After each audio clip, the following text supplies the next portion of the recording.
Hi, it's Anthony with Lighthouse Construction, and on today's special episode, we're taking you way beyond the blueprint, all the way to the dinner table. Let's head inside.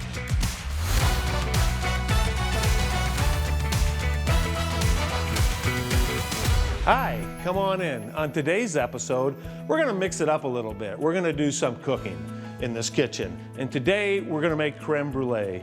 Creme brulee is a fancy dessert that can be kind of intimidating when you make it, but it's really kind of simple. It's a dessert that has a little history going back about 400 years.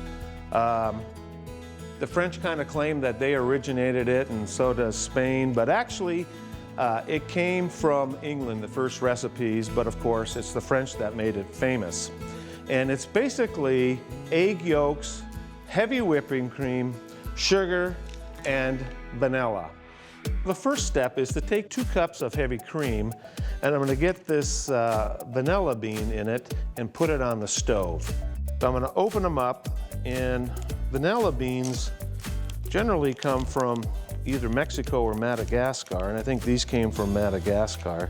And you can tell the bean is fresh by how it bends like that. So I'm gonna take my knife and just open this up right down the middle, and then split it apart. Then I'm gonna take the back side of my knife and just scrape this to get all of the seeds out of here, and I'm gonna put them in the cream. I don't wanna lose these. Vanilla beans are a little pricey, but you don't make creme brulee every day, so splurge and get the good stuff. We're gonna put this cream on the stove, and I'm using a double boiler. You wouldn't necessarily have to, but I wanna cook it slow and make sure we don't boil it over. And really all a double boiler is a pan in a pan. There's water in it. You don't want the water to hit the bottom of the pan. And we want a slight boil. We don't want a rolling boil. And I'm gonna pour that in and warm it up. So we're gonna let that warm up, not to a boil, but right before that. And I like to use a wooden spoon or wooden utensil when I do this. You use a double boiler a lot to melt chocolate and things like that. And if you don't have one, you can simply take a saucepan and put a glass bowl over it and you have the same effect. So don't go out and buy one if you don't have one. But we're gonna warm this up. And while this is warming up, I'm gonna take my egg yolks and get those ready. So I've got 6 egg yolks and I need 8, so I need to separate this one again. And my mom always taught me just to crack the egg and go back and forth like that. Let the white drip into a bowl and then simply put the egg yolk in there. So we've got these very rich egg yolks, and I'm gonna put sugar in there, but I'm gonna check on my cream. I just wanna measure it with a thermometer to make sure it's not too hot, and I know it's not. So we're gonna let this cook just a little bit longer. I'm gonna turn up the heat just a sliver, and when that gets right before boiling, I'm gonna pull it off.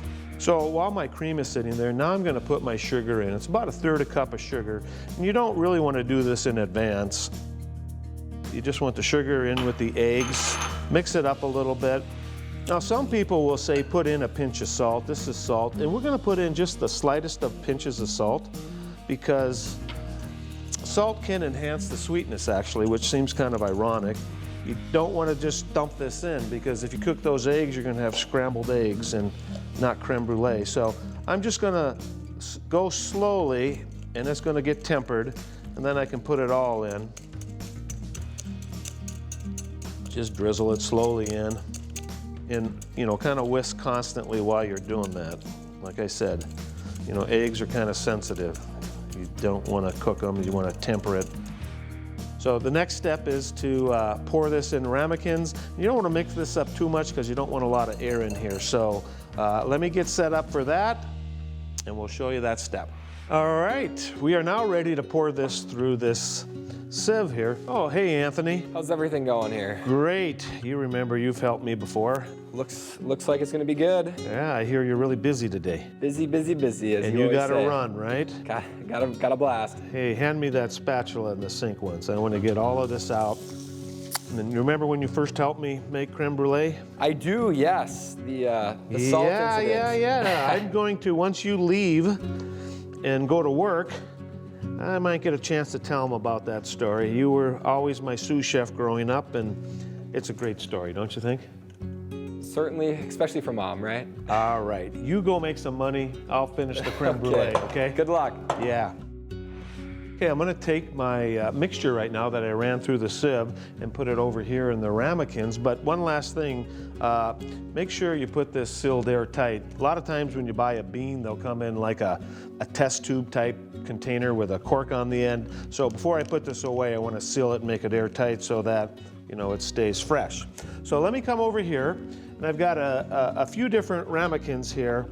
I kind of like to use the Fiesta Ware color ones because they have, you know, the color is nice. But, you know, a traditional one, a shallower one like this, and I think we'll use 2 of these, and we'll make a couple different sizes. You know, they come in all different sizes, oval, round. At Valentine's, I have 4 of these. I've done creme brulee with Valentine's and these heart ones. Okay, so we need to bake this, and you give them what's called a bain-marie, which is a water bath. That's French, bain-marie. I don't know exactly where that came from, but let's put 4 of them in here for now. I like yellow. Let's get yellow and orange in here, yeah. And then I'm gonna pour this into the ramekins, not full, but about like yay-so. And you can pour it and then add, you know, don't fill them all the way, so in case you're short on one, you can go around. These things hold probably about 5 ounces, I think. Let's see what we got here. I wanna do these as well. You know, these have more surface. I'm not gonna be able to do both of those, but that's okay. I do wanna do one with this size, and we'll just kind of spread this around a little bit. Whoop. You see all the seeds at the bottom, so I'll give every one of these some of those seeds. And then we're ready to put these in the oven. What some people also do with this, they'll put a paper towel in the bottom or a dish towel so that these things don't slide around. I'm gonna take my chances and be very careful. And I'm gonna just put these in now, and then I'm gonna come back and get the water. So I'll bring the other one across. I got this solo one just to show a different size ramekin. And I'm gonna grab my mitt because this oven is at 300 degrees. You do cook these slow. And I'm gonna move these so that I don't spill. You don't want water in your thing, so whoop, yeah, that's what you don't wanna do. And you wanna fill it, like I said, little up to about half. That's probably about half. Yeah, I think we're looking good. We'll close this carefully. I like this oven with the French doors. You can get close to it. And it's on 300, and we'll let it bake. I'll check the time. So we check it in about a half hour. And now it's just wait. All right, let's check these. You know, the one ramekin is shallower, and I think that one's gonna get done first. Let's check this jiggle thing they're talking about. I mean, we have a jiggle. Those are jiggling more. It's really hard to tell, so what I like to do, again, is rely on my thermometer. When you cook this, bake it, you want to get it 170, 175, and I think we're probably about there. Let's see.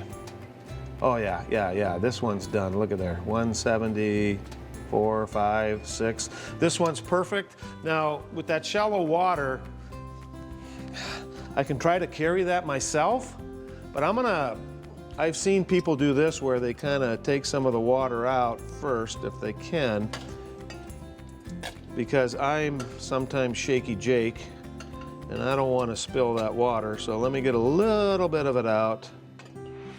Okay, I think I have enough water out of here to carry this one across. Let me bring it across to this pad here. You don't want to get water in your creme brulee. And if you look at that, you can see a little divot from my thermometer. I'm not worried about that because when I put the sugar on it and burn it, it'll be okay. These are a little deeper, so they're gonna take just a few minutes longer. And then the trick is to get this out of this bath water, I wanna put it on this cooling rack. If you have the right kind of baker's gloves, you could just grab that. I don't have those. Just a little spatula should work. Everything's kind of hot, so let me just carefully, I don't want to tip this. I should have a wider spatula, but we'll put that on the cooling rack. I'm gonna let that cool down for an hour so it gets to like room temperature. I'm going to put plastic over it and then put it in the fridge, you know, for at least 4 hours. You can make creme brulee several days in advance. I'd eat it within 3 days of making it, but the nice thing is you can make it the day before your party or your dinner guests. Like I said, you've got a life of probably up to 3 days with those eggs, and we're gonna burn the sugar on that and doll it up, and it'll be delicious. All right, I checked both jiggle and temperature, and I feel good about these. I'm not even gonna drain any water out of this. I'm gonna take my chances. Oh, carefully bring it across, and then we will take these out and let them cool and put them on the cooling rack along with the shallow one. Look at there, see the jiggle? Nice little jiggle. All right, they've been on the cooling rack for a while. They're about room temperature, so the next step and final step before we do the sugar is just put them in the fridge, cover them with Glad wrap. No big deal, we'll just cover that up. We'll do this with each and every one. I'll put this in the fridge and then do the same thing with all the other ones. And we're done for today. So we've had these in the fridge for at least 4 hours now. Let's pull them out, and the finishing touch is to burn the sugar on top. And that's actually the fun part of it. Let me just grab a couple out of the fridge here, and we'll get them all situated. I've got about a tablespoon here. I'm gonna sprinkle it in. You know, you want to be generous, not too much, but spread it around like that. That's plenty. They do make a kitchen torch, which looks like this. And sometimes when I have company, I'll let them burn their own sugar. We all burn our own sugar. This one's really low on fuel right now, but the flame would be a little bigger. You know, actually, real chefs that I've seen, they don't mess around with these because they're so small. Hey, they go talk to their plumber and they get a torch like this, which is actually butane. Well, there we go. And then we're gonna burn this carefully. You know, there is fire here in sugar, so let's just, you wanna be about 3-4 inches away and kind of go circular. You want it to be a nice brown. You know, you don't want it black, you just want it brown. And then when you're done with this, you do want to wait. I'm getting a little bit too hot there because I'm trying to get the edges. I want to get that one spot. There we go, that'll work. Let's do this one. Go around and just kind of see that sugar melt. And this is a story I was telling you about earlier with Anthony. He's probably 12 years old. He loves to cook. And he wanted to do this, you know, Dad, let me do that, let me do that. And I was busy and I said, sure, go ahead. And all of a sudden he's like, Dad, it's not working for me. Mine doesn't look the same as yours. And I was busy. And he took it to his mom to feed her. And she came out of the other room with it and said, what in the heck went on here? And his didn't caramelize. And I looked at it and I thought, huh. He had taken my kosher salt and put it on there and it didn't burn, and my wife spit it out like, this tastes like crap. So these are caramelized here. You don't want to do it any more than that, maybe a little bit less than this, but we want to let them sit for, a minute or two just to cool down. And you can decorate them, you know, with like a little bit of mint leaf.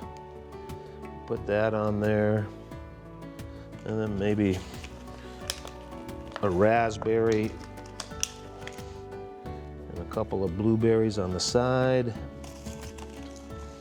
You know, I've done other kinds of creme brulee. You know, I had the vanilla there. I've done Grand Marnier where you infuse Grand Marnier. I've done like coffee espresso, and you put a chocolate covered coffee bean on top. There's a lot of different recipes that you can play with, but the standard classic is the vanilla. So here's our finished product. And when you eat creme brulee, you have a spoon. I'm gonna grab a spoon out. Get this sound on here. You wanna hear this. That crystal, and then you break it, you wanna hear that again. Crunch, and then you get some of the custard with the caramelized sugar. A good cup of coffee, and you're set. It's a beautiful dessert for you and your company. Enjoy. Anthony.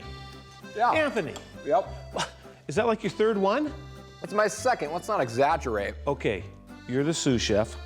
There's a sink full of pots and pans. Let's get it done. All right, well, I better go do the dishes. Thanks so much for joining us on today's episode where we took you way beyond the blueprint. Back to work. Ooh.